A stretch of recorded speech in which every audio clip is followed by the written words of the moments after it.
Council standing session.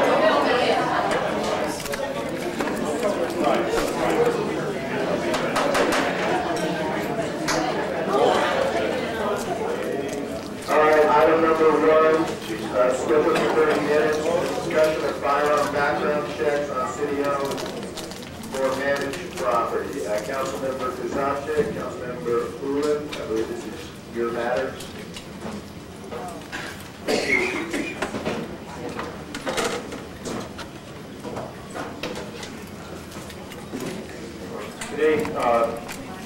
Today we're talking about the city of Tucson taking the lead nationally with respect to background checks.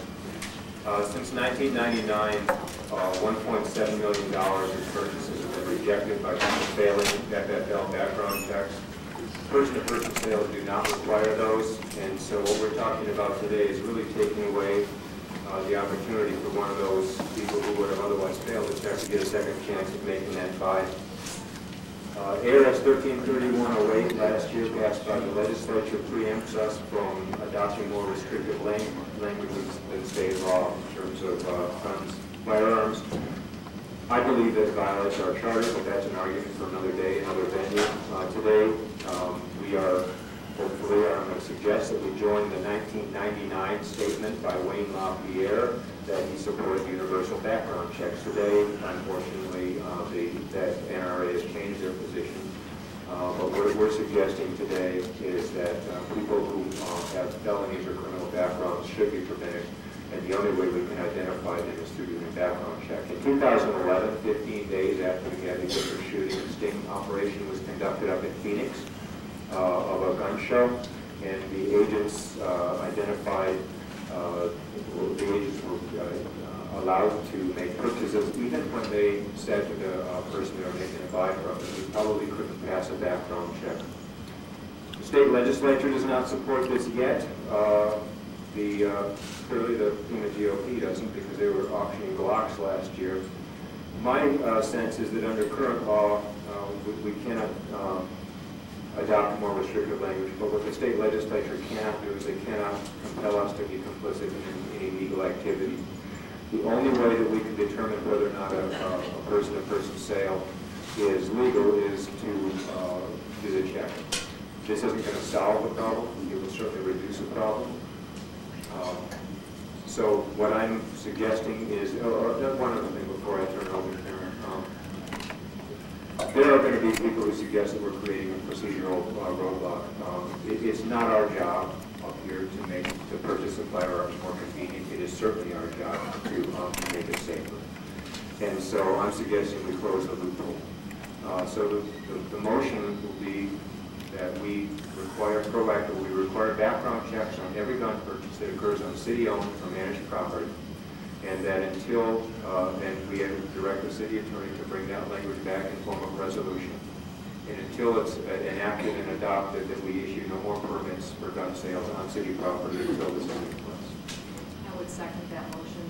If I could, Mr. Mayor. We have a motion and a second. Councilmember Lewis. Thank you, Mr. Mayor. You know, a lot of eyes are on us in Tucson, and I feel so proud to look out in the audience and see so many members of the community. The response to this issue has been overwhelmingly in support of reasonable safeguards for the public. And so I'm proud to bring this forward with Councilmember Kazachik. You know, I also would say that it's not those of us necessarily around the table who are leaders on this issue. It's us doing our jobs, and that is to represent the will of our community. And it is very clear to me that Tucsonans want us to take any and every step that's within our power until there are safeguards put in place and reasonable gun laws put in place at the national level. So it's incumbent on us to do this in response to the leadership of people in our community. And people have been fighting on this front in Tucson for years, homicide survivors. And in fact, I joined the survivors of the January 8th shootings in April of 2011 with fixgunchecks.org law enforcement officials, faith community leaders, survivors of the shooting. This has been something that has been a long time coming. And I won't forget that in August of last year, when we joined with demand a plan at the national level, the testimony of people at that hearing, and their thought was, it's not too soon to look at these kinds of measures. We are way too late. And so for all of us who want to see this happen, I think we're doing what's right and what's perfectly in keeping with the will of the people of Tucson. Thank you, Mr. Mayor. Councilmember Romero. Thank you, Mr. Mayor, and I'd like to thank both Council Members Kozaczek and Councilmember Ulick for bringing this to the table. You know, the people of the city of Tucson are asking us to be responsive to an issue that some people might think is a state issue, or some people might think is a national issue, but it's a community issue.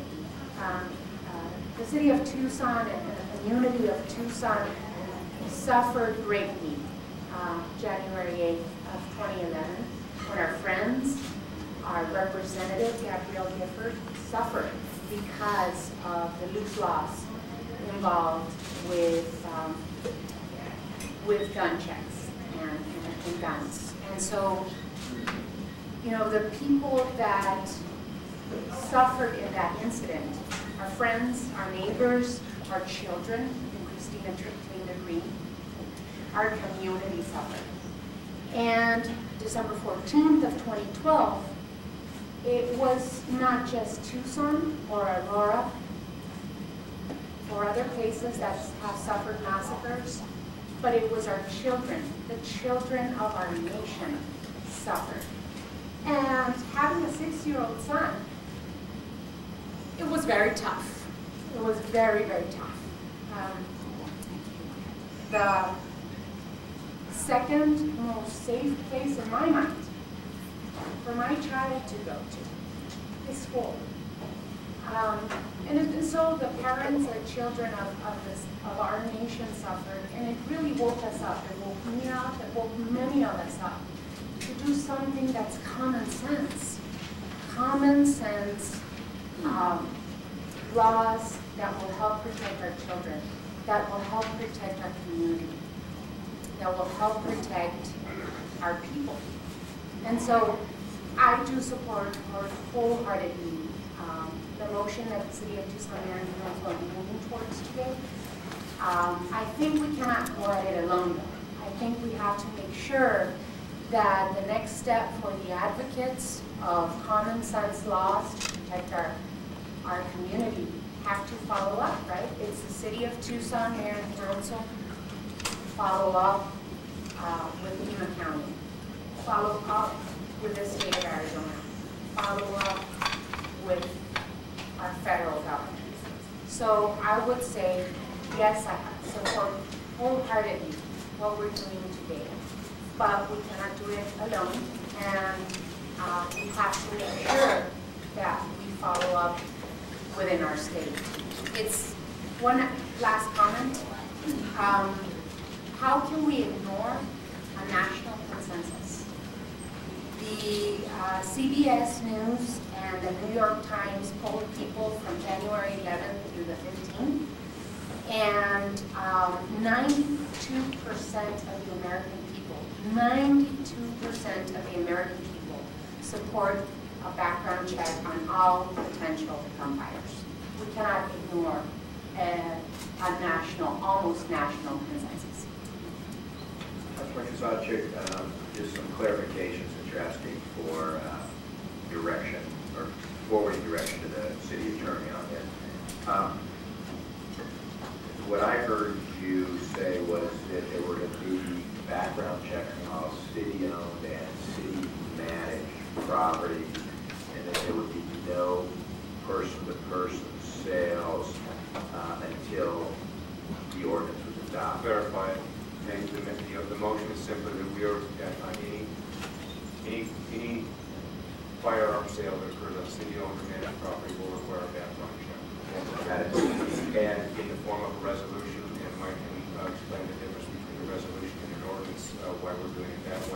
second part of the motion was until this language is in place, we will not issue permits for gun shows on our city-owned or managed properties.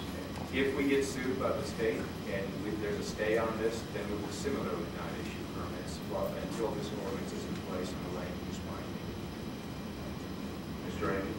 And Mr. Mayor, members of council, what I would do is this motion passes is in fact bring back a resolution. And the reason it would be a resolution is it would be a codification, if you will, of this, I think, policy. A policy relating to one of the sort of proprietary functions. In other words, how you manage the property that we control. This is not a question of imposing regulations on gun sales or gun shows throughout the city. This is a question of a mayor and council policy on how your property that we use in a proprietary fashion, quite frankly, the PCC, because that's really the only venue where gun shows have occurred or really could occur. And imposing conditions as a condition of the use of that facility. So the resolution is going to give us the opportunity to lay that out very clearly. And Councilman Dodgy, at your... Yeah, exactly, and then that's the reason for these resolutions as opposed to an ordinance. And so I absolutely agree with Green because let's be honest, when they moved the PCC between the county governments. So I would love to see the county join in this thing, just as they did with the gray on anabolic steroids. We're the epicenter of this issue, and the community members who showed up stand up and taking the time out of it. This is, as Karen was saying, this is a community-wide issue. This isn't just a few people sitting up here at the table. We didn't invent this issue. We're responding to the will of the community. And so thank you all for taking the time out to come down here. And I just hope we get the majority of the votes in this vote. Councilmember Scott? Thank you, Mr. Mayor. There is so much that goes on with this issue that is heartbreaking, as has been stated at this table. And I certainly wish that with the stroke of a pen, this would resolve illegal activities and stop criminals in their tracks. I don't think it will. It will simply add to the contributing factors that might allow criminals to get hold of handguns and other shooting devices. As part of this, there's the mental health issue. I think that has to be addressed within this. In the long run, certainly not this specific resolution. But as I did a little research, and this is it sounds like I'm not going to support it, and that's not the case, but as you look at the other side of the argument, California, for example, had last year a higher murder rate than the rates of 30 other states, yet they require the sale of private firearms must be done through a licensed dealer, and all firearms are recorded by the state and require a 10-day waiting period. That's on their books, and yet they have a higher murder rate. Another example is Washington, D.C., that banned handguns in 1976, and yet killings rose 156%. Chicago outlawed handguns in 1982, but murders jumped 41%. Recently, England decided to arm some of their police officers called bobbies. So those are some hard facts that also need to be looked at as part of the reality. As I said, I wish with the stroke of a pen we could stop this murder and those things that are happening.